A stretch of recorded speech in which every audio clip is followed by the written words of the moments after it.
Hello बच्चों। Hello ma'am. तो बच्चों आज हम सब पढ़ने वाले हैं कोशिका के बारे में। कोशिका क्या होती है, तो चलो आज खोज करते हैं कोशिका की।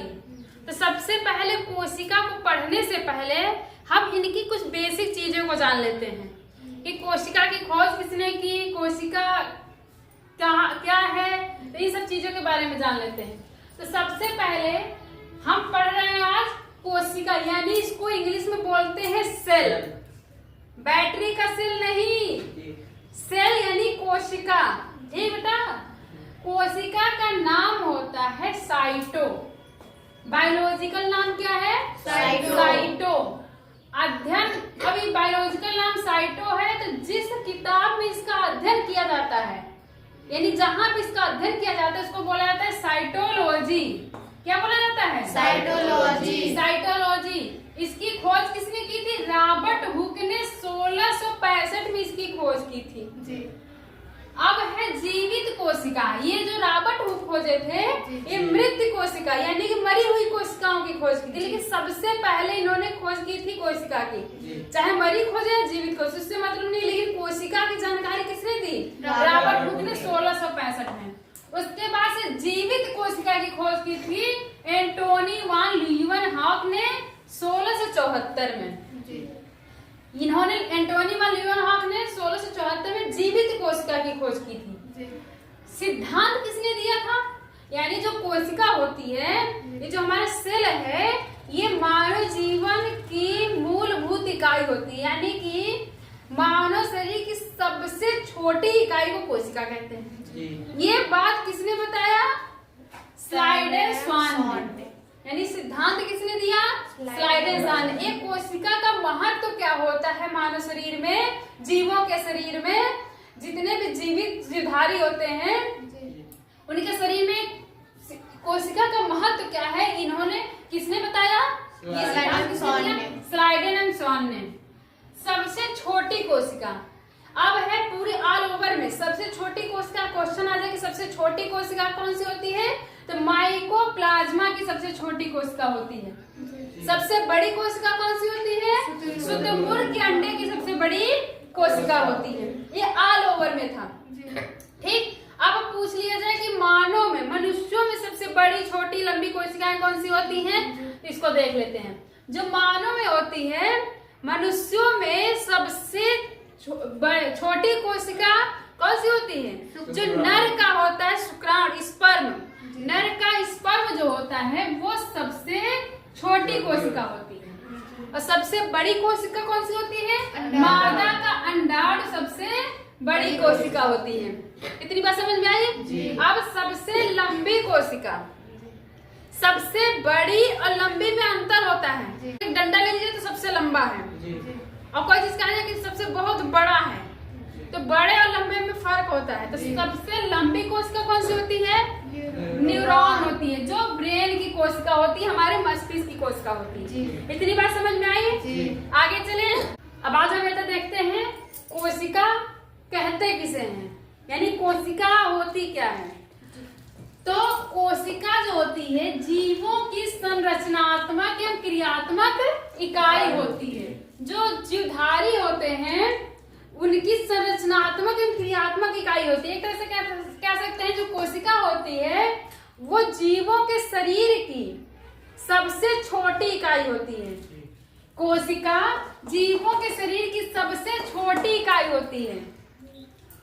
सबसे छोटी इकाई, यानी कि इन्हीं से शरीर का निर्माण होना शुरू होता है। एग्जाम्पल के लिए देख लो, जैसे घर बनाते हो तो सबसे पहले क्या जरूरत होती है? ईंट की। ईंट को जोड़ देते हो फिर क्या बनता है? दीवार। दीवार को जोड़ देते हो फिर क्या बनता है? कमरा। और कमरे को चारों तरफ से जोड़ दो तो क्या बन जाता है? घर। सेम उसी प्रकार से ईंट हमारा क्या है? कोशिका हो गई। जब कोशिका को गड्ढा, माटी आदि से जोड़ दोगे तो किसका निर्माण होगा? ऊतक का निर्माण होगा। जब ऊतक बन जाएंगे, जब ऊतक बन गए यानी कि दीवार बन गया, फिर जब ऊतक को जोड़ दोगे तो क्या बनेगा? अंग तंत्र का निर्माण होगा। अंग तंत्र का निर्माण होगा। जो ये सब देख रहे हैं, स्वजन तंत्र, माशय, ये सब अग्नाशय, ये लीवर, यकृत, ये सब इनका निर्माण होगा। और जब ये सब आपस में जुड़ अब आशय यहाँ निकला है, यकृत इधर पड़ा है और फेफड़ा यहाँ पड़ा है, तो शरीर का निर्माण होगा? नहीं होगा। जब ये सिस्टमेटिक ढंग से आपस में जोड़ दिए गए तब जाके किसका निर्माण बना? शरीर का निर्माण हुआ। समझ में आ गया बेटा? तो सबसे छोटी इकाई कौन हुई हमारी? कोशिका। कोशिका हुई। अगर कोशिके न लो तो शरीर कहाँ से बनेगा? अगर ईंटें न लो तो घर कहाँ से बनेगा? खाली माटी से बन जाएगा? कहते हैं मैडम जी बिना ईंटे के भी घर होता है, कच्चा मकान देख लो माटी के बना होता है, तो टिकता कितने देर है? टिकता है? नहीं टिकता है। तो सबसे छोटी इकाई यानी सबसे मेन कार्य इसका होता है, सबसे छोटी इकाई कोशिका। तो कोशिका क्या होती है? कोशिका जीवों की सबसे छोटी इकाई होती है। कंफर्म हुआ? जी। अब कोशिका कितने प्रकार की होती है? तो बता दो। कोशिका दो प्रकार की होती है। पहला प्रोकैरियोटिक कोशिका, दूसरा यूकैरियोटिक कोशिका। कोशिका कितने प्रकार की?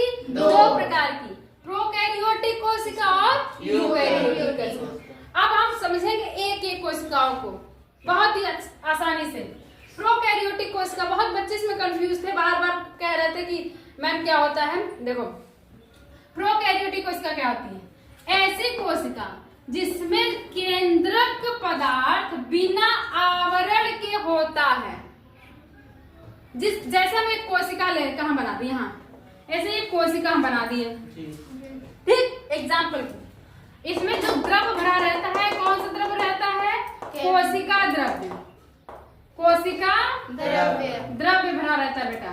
कोशिका के अंदर जो द्रव रहता है कोशिका द्रव कहते हैं। कोशिका के अंदर केंद्रक पाया जाता है और केंद्र ये क्या है? केंद्रक है।